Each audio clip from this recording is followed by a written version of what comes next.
It's a great pleasure to be in this beautiful city, and I've had a chance to look at some of the old city today. It's also a great pleasure to be able to speak to you here in Krakow, where I've never been before, in English. You've gone to all the time and trouble to learn English, and it makes it much easier for me, and I really appreciate the fact you've done that. I can assure you this would not work reciprocally. If anyone went from Poland and gave a talk in London, no one would understand it, except other Poles, of course. The science delusion is the belief that science already understands the nature of reality in principle, leaving only the details to be filled in. This is a very widespread belief in our society. And it's supported, it's made more convincing by the tremendous triumphs of technology. Modern medicine, jet planes, the internet, modern technologies, smartphones. All these things make it look as if science must be right because it underlies all these completely transformative things that are happening in our world. Very few people question the underlying doctrines of science. And yet, what's happened in the sciences is that the method of science, inquiry, critical discussion, hypothesis, empirical evidence, the scientific method is very powerful and continues to be essential. But the sciences have become trapped in a kind of dogmatic belief system or worldview, which has been in place since the late 19th century. It's not really science, it's a set of assumptions which are part of a philosophy of nature, the philosophy of materialism.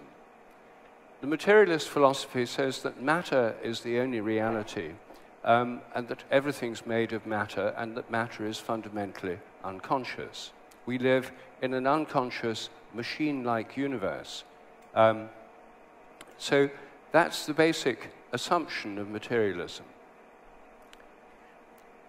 There are 10 basic dogmas on which the modern science is based. I'm going to list the 10. I won't have time to discuss them all this evening. But to start with, the first of them is that nature is mechanical. Nature is like a machine. The universe is like a machine. Animals are like machines. Plants are like machines. And we're like machines. Our brains are computers. Our eyes are cameras. Our hearts are pumps. In the words of Richard Dawkins, we are lumbering robots. We are just machines. That's the first assumption. And of course, this isn't really a testable theory, it's just a metaphor. The old metaphor, which everyone in Europe believed until the 17th century, was that nature was like an organism. The whole universe was like an organism. Animals and plants were organisms. The Earth was a living organism. The stars were organisms with a consciousness of their own. It was a completely different way of thinking of nature. The mechanistic revolution in science replaced the idea of animate organism with the idea of inanimate machinery. The second assumption, which I've already mentioned, is that everything's made up of matter, or physical substance, which is unconscious. The third assumption is that all of this is governed by eternal laws of nature that were already there at the moment of the Big Bang. The mathematical laws of nature are fixed. They've always been the same, they always will be the same, and they were there at the moment of the Big Bang. The fourth assumption is the total amount of matter and energy in the universe is always the same, or at least since the Big Bang, when it all suddenly came into being.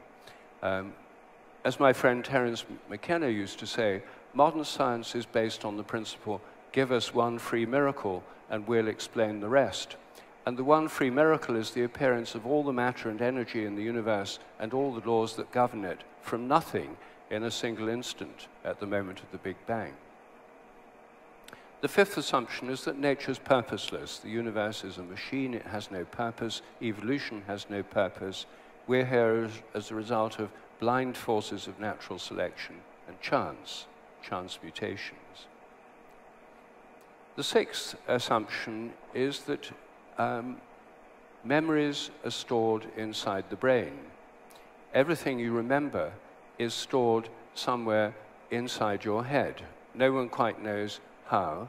Attempts to find these memories have failed, but the assumption is that it must all be inside the head. If everything's material, memory must be material, and therefore it must be in your brain. And this fits very well with the materialist argument, which was essentially atheistic, because if all your memories are inside your brain, when you die and your brain decays, all your memories will be wiped out. Everything to do with your personal identity will be destroyed. So all religious ideas about survival of bodily death must be untrue if you believe this materialist theory. The seventh assumption is that biological inheritance is material. Everything you inherit is inherited materially in your genes or in epigenetic modifications of the genes. Of course, there's also cultural inheritance, but biological inheritance is thought to be material. The eighth assumption is that minds are nothing but the activity of brains. Your mind is your brain. Minds are what brains do, as many materialist philosophers express it. Your entire conscious mind is the activity of your brain that's inside your head. The next assumption is that psychic phenomena like telepathy are illusory. They can't possibly exist because the mind is in the brain. Therefore, your thoughts or intentions can't possibly influence other people many miles away because it's all inside your head. And the 10th assumption is that mechanistic medicine is the only kind that really works. The body's a machine, you're a machine, the brain's a machine. Therefore, the only ways to treat it are physical, through surgery, or chemical, through drugs. And of course, surgery has made astonishing improvements. There are many amazing drugs, and we all depend upon them. But this view of medicine as dealing only with the physical and the chemical is a very limited view. But nevertheless, from the point of view of the mechanistic medicine assumption, it's the only kind that really works. All alternative and complementary therapies, all miraculous healings, all healings through prayer or through pilgrimage must be illusory, or if they happen at all, they're nothing but the placebo effect. But of course, the placebo effect is itself unexplained because what it shows is that our expectations and hopes affect our medical recoveries. Well, these are the 10 basic assumptions which are not usually taught as a series of doctrines. They're simply absorbed by people as they go through the educational system by a kind of intellectual osmosis. If they were spelled out more clearly, it would be easier to look at them skeptically. But most people don't even realize they're making these assumptions. They don't think they're assumptions, they just think they're the truth. So the kind of atheistic skeptics that all of us encounter from time to time who say, I don't believe in God, I believe in science, don't think that what they have is a belief system. They think they know the truth. Everyone else has belief systems, Catholics, Protestants, Hindus, Muslims, etc. But what they know is the truth. Well, what I'm arguing is it's not the truth. It's a set of assumptions. And what we need to do is apply the spirit of radical skepticism to look at these assumptions on which contemporary science itself is based. It's a thoroughly scientific thing to do, to look scientifically at assumptions. When we do that, we find that very few of these assumptions are supported by evidence at all. Every single one of them turns out to be deeply questionable. And when we question these assumptions, when we look at the alternatives, all sorts of new possibilities open up. I think that these assumptions constrict science and stop it from expanding and growing in a way that it could. I'm going to start with the assumption that the total amount of matter and energy is always the same. This is something all of us learn at school, the principle of conservation of matter and energy. It applies to closed systems, but the whole universe is supposed to be a closed system. and so therefore the total amount in the universe is supposed to be the same. Now, most people never dream of questioning this assumption. I didn't question it myself until a few years ago. Having had a scientific education, I'd questioned most of the others, but this is the last one that I thought of questioning. But when you actually look at it, it turns out that it's not at all as simple as it first seems. Physicists themselves are much less intimidated by the so-called laws of nature than the rest of us. They, after all, are the people who codify the laws of nature. As soon as galaxies were discovered in the 20th century, it became clear that the galaxies, the stars in the galaxies, were being held together much more than they ought to be if it all just depended on gravitation, based on the amount of matter in the stars, perhaps in dark stars, in planets, in gas clouds. The galaxy has much more gravitational effect on its stars than it ought to have. If you just had the amount of the ordinary matter, the galaxies would fall apart. The stars would be flung out. They'd cease going round in orbit. And moreover, different galaxies attract each other in a way that's more than they ought to if it's just a matter of the known amount of matter in them. This was a big problem for physicists, and it was proposed first in the 1920s and 30s, but no one took it that seriously then, but increasingly often until it became mainstream in the 1980s, that there must be an extra kind of matter in galaxies which we couldn't see, which we know nothing about, but which has to be there to explain the behavior of galaxies. The assumption is that the existing scientific theories of gravitation must be correct, and if they don't fit the facts, then there must be more matter there than we knew about. How much more matter? Well, simple. You just work out how much more matter you need to balance the equations and titrate in that amount of matter. That's the amount of dark matter there is. If the equations show the galaxy ought to be behaving differently, put in a bit more dark matter, add in some here, take away some there. Since no one knows what it is and can't observe it, it's entirely up to physicists to tell us how much there is, and they can adjust the amount at will. They've created something like 4 or 5 times more matter than ordinary matter at the stroke of a pen. Having created all this extra dark matter, the mass of the universe became much greater than it was thought to be before. So much so that there ought to be extra gravitation that would stop the universe expanding until it finally stopped expanding and began to contract again, and it would all end in the opposite of the Big Bang, known as the Big Crunch. Well, around 1999, it was discovered that the universe is not, in fact, expanding slower and slower. It's expanding faster and faster, contrary to the expectations of physicists based on the amount of dark matter in the universe. So how do we explain that? Well, simple. There must be another form of energy, called dark energy, that pushes the universe apart. How much is there? Just the right amount to explain the facts. So we now have a situation where 95% of the universe is made up of dark energy and dark matter, and we haven't a clue what they are.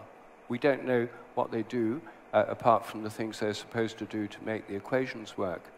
We don't know if they can be converted into regular matter and energy, or regular matter and energy can turn into dark matter and energy, in which case it would just disappear.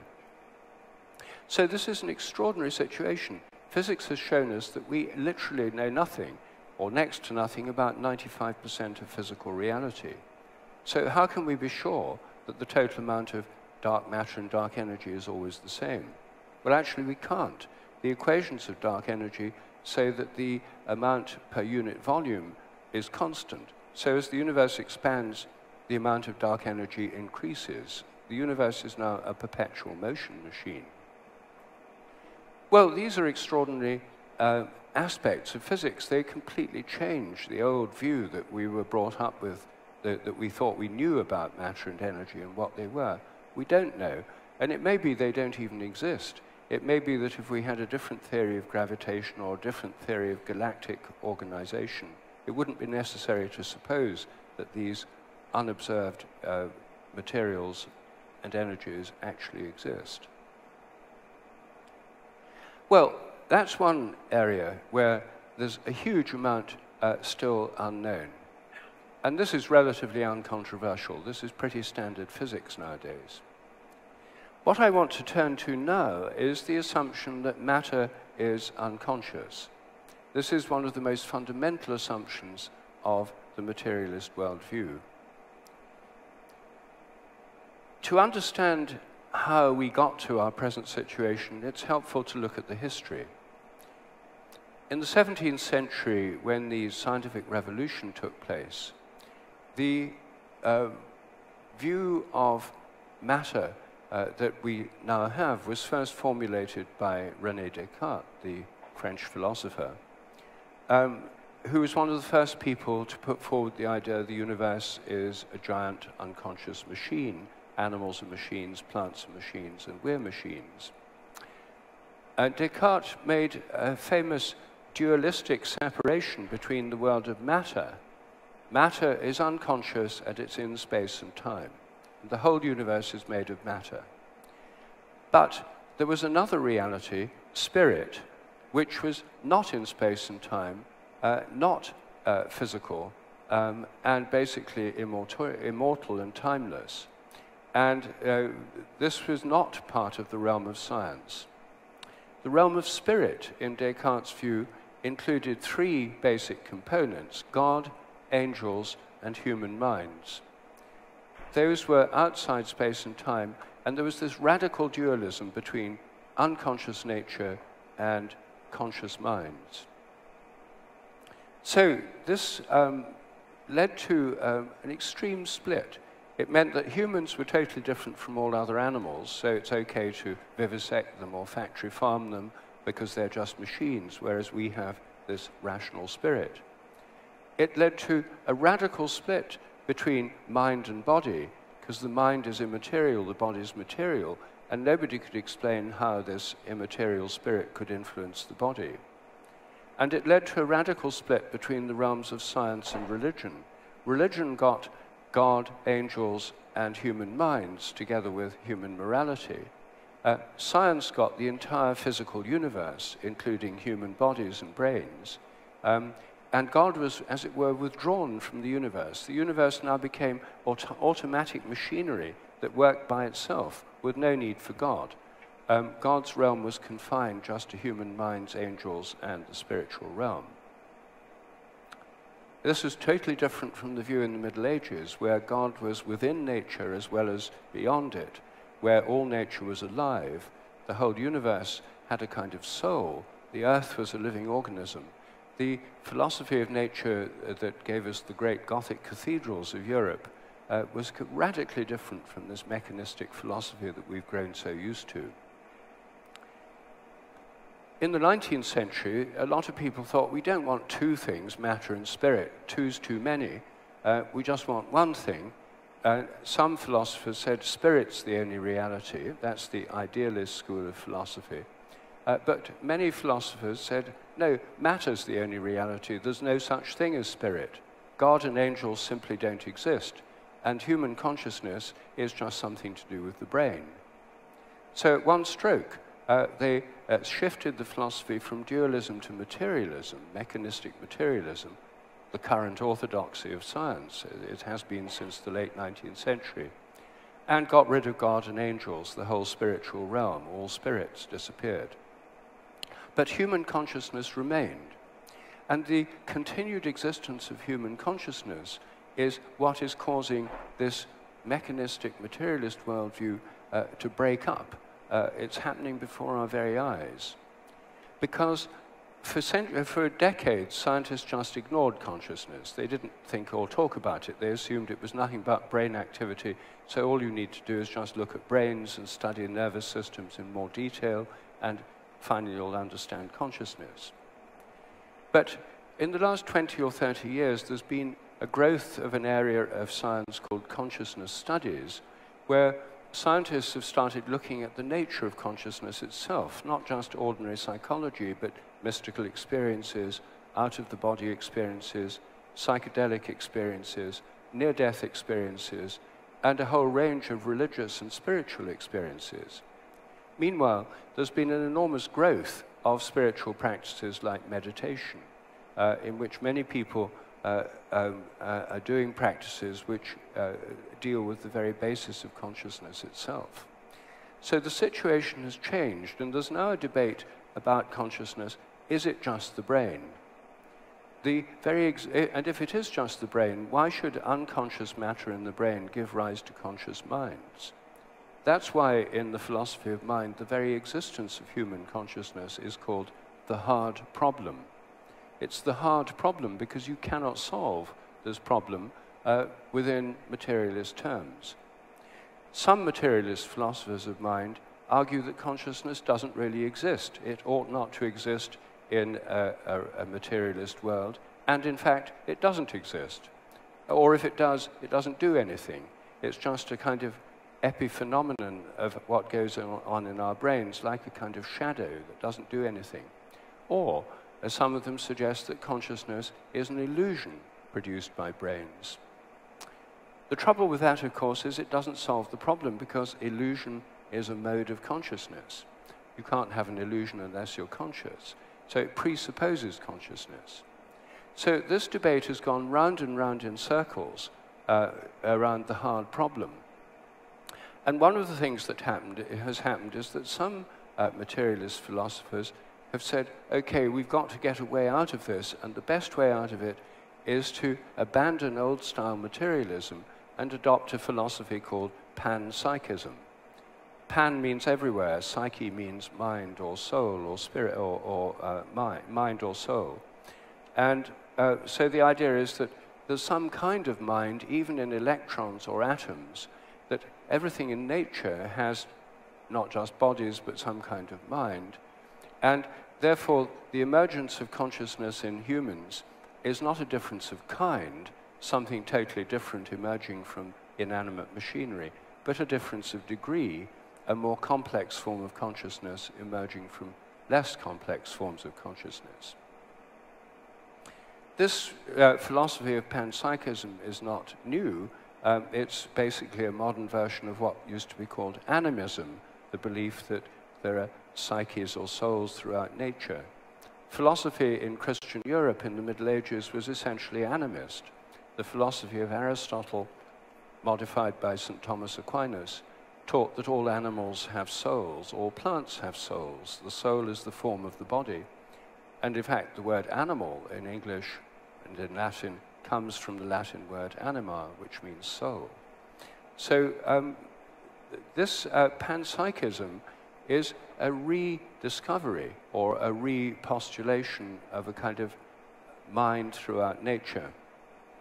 There were two famous panpsychist philosophers in the 17th century, both of them reacting against Descartes. One was Leibniz, who suggested that all self-organizing units have bodies and minds, that each reflects the universe from its own point of view.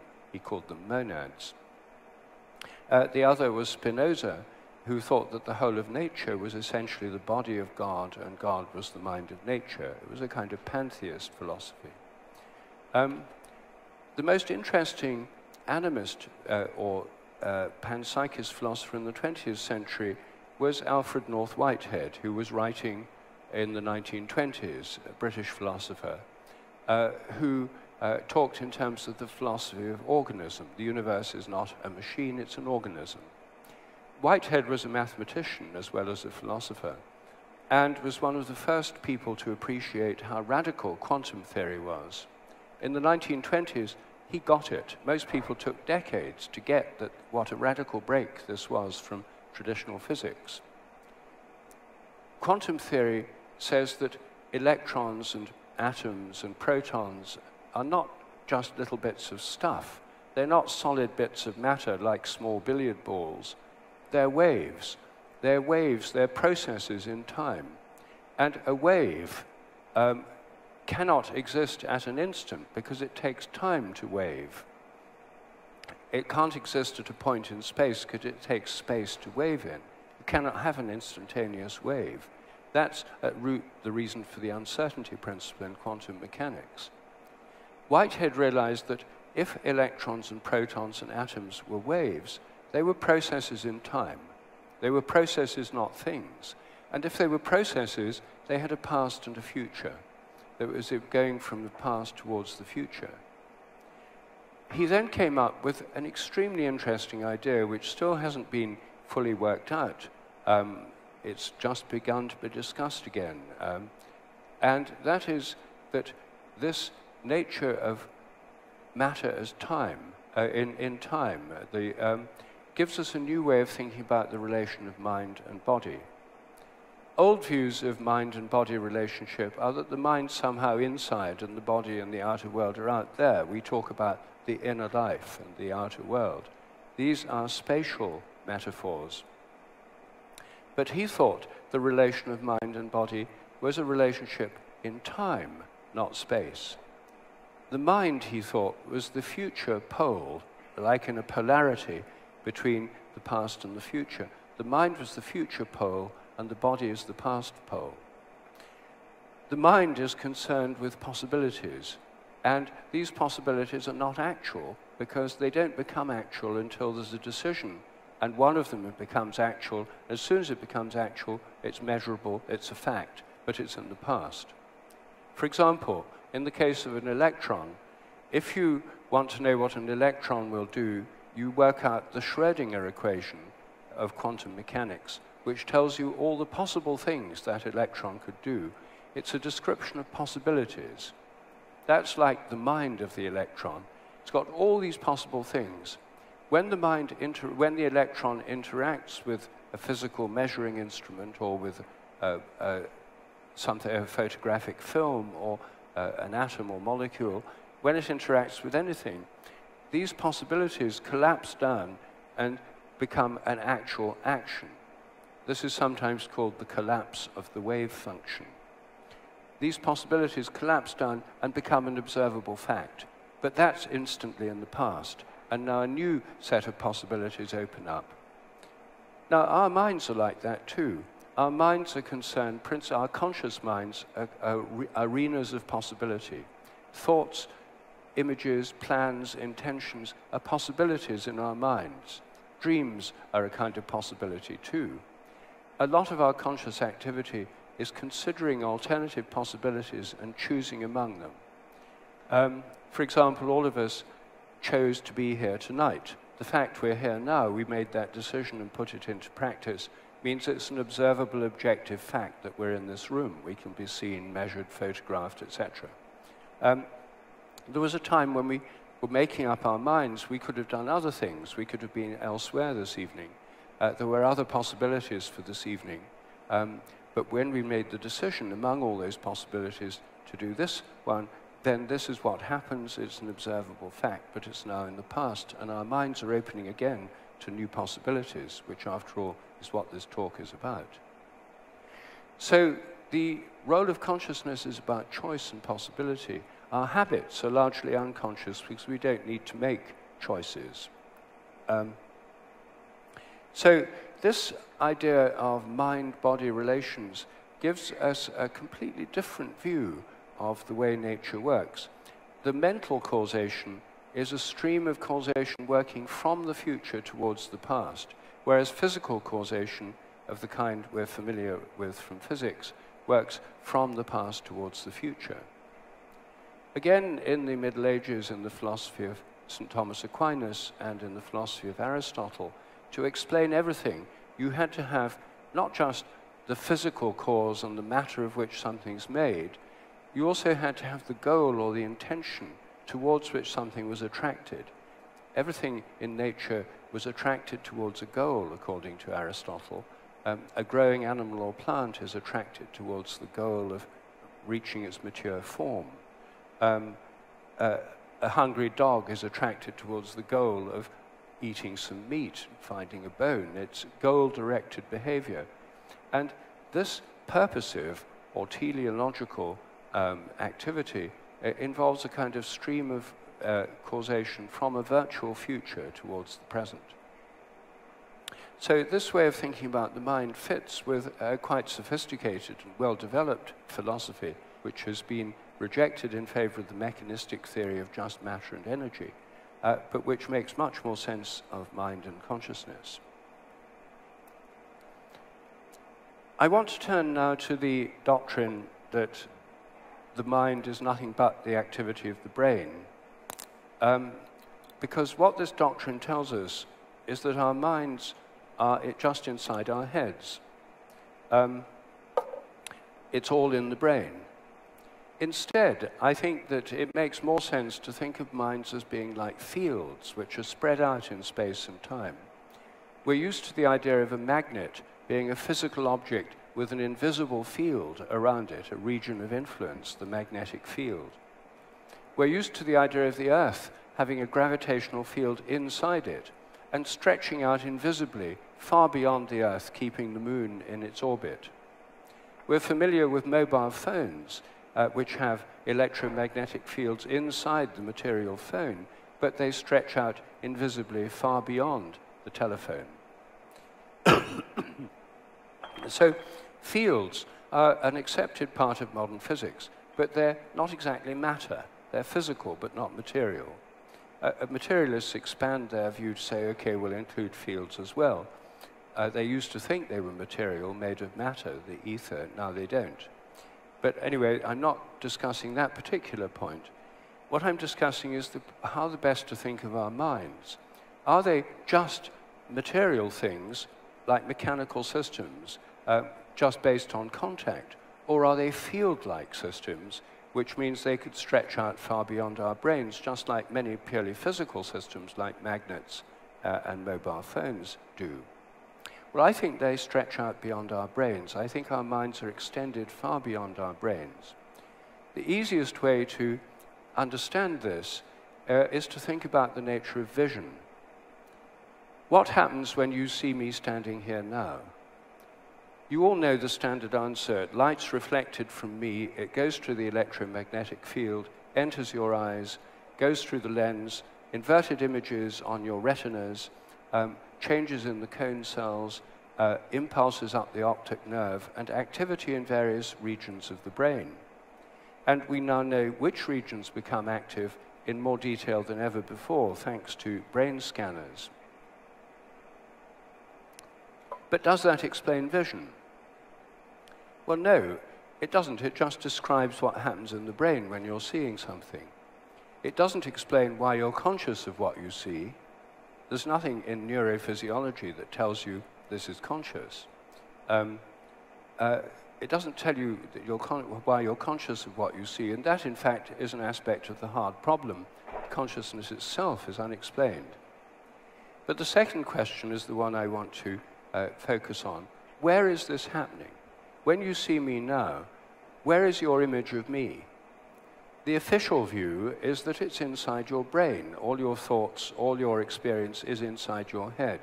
So somewhere inside your head, there's a little Rupert looking just like me, but it's in your head. Everything you're seeing in this room is inside your head.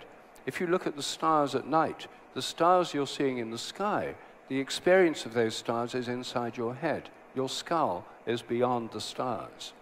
That is the official worldview taken to its logical conclusion. What I'd like to suggest is something so simple that it's hard to understand. And that is that your image of what you see is where it seems to be. Your image of me is located right here. It's in your mind, but it's not inside your brain. Everything you see is being projected out to where it seems to be. It's a projection. It's a kind of virtual reality projection created by your mind, depending on the activity of the brain and on what comes into the eyes. But it's not inside the brain. You don't have a little three-dimensional virtual reality display inside your head. No one's ever seen one there, but the official view is that's what's going on. What I'm suggesting is this projection, this three-dimensional colored world you're experiencing is projected out to where things are. Sometimes it's projected to where they are not, and then you're having an illusion or a hallucination. But fortunately, those are rare. None of us would survive long if we were living entirely in a hallucinatory world. Your mind reaches out to project a kind of visual field to what you're seeing. So every one of you, as I look at you, are images in my mind which is projecting out to you where you are. Now, is this just a philosophical view? Well, it is a philosophical view. It's how Plato thought vision worked. It's how Euclid thought that vision worked. And in fact, Euclid was the first person to explain how mirrors work.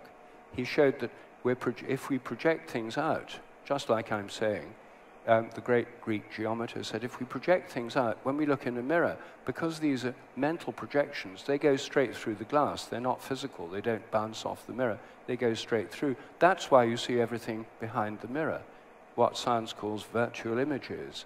They're projected. Every time you look at anything in a mirror, you're seeing your own projections. That's what you're seeing.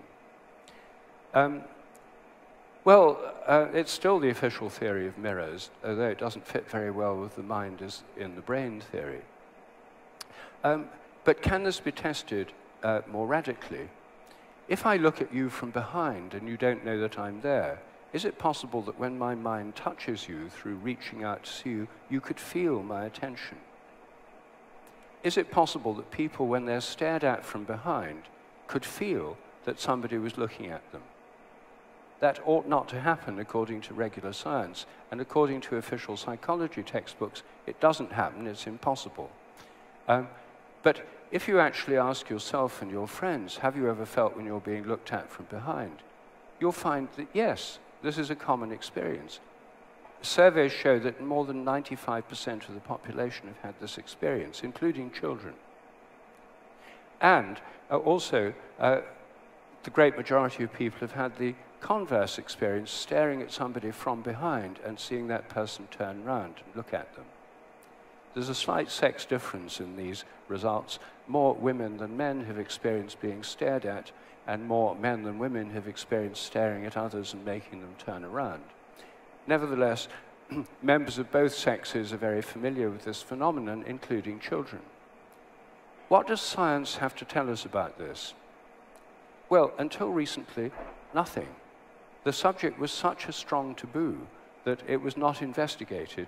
Throughout almost from about 1880 to 1985, there were only 4 published papers in the scientific literature on the subject. 2 of them were by skeptics saying it's rubbish, it shouldn't happen, and people ought not to believe it. 2 of them were by people who'd actually done some experiments and said, well, look, yes, it does seem to happen. So this is an experimental question. Does it happen? I'm a biologist, and I started looking at the natural history of this. I interviewed people whose job it is to watch others, surveillance officers, private detectives, the drug squad at Heathrow, the store detectives at Harrods, practical people who are paid to watch other people. Most of them take it for granted that this is a reality. When you're being trained how to follow somebody as a private detective, you're trained don't stare at their back because they'll feel you're looking at them. They'll turn around, catch your eye, and your cover's blown. This is just completely taken for granted. In the Japanese martial arts, people can actually be trained to become more sensitive to being looked at from behind. It's useful to know if someone's looking at you from behind, they might be trying to attack you. And if you can sense it, you'll escape better. Well, it can also be investigated experimentally, and I've developed some extremely simple experiments, so simple a child can do them, and in fact, thousands of children already have done them. This research has been done widely in schools in Britain, America, and Germany. One person sits with a blindfold, the others behind them, and in a random series of trials, they look or don't look at the back of their neck.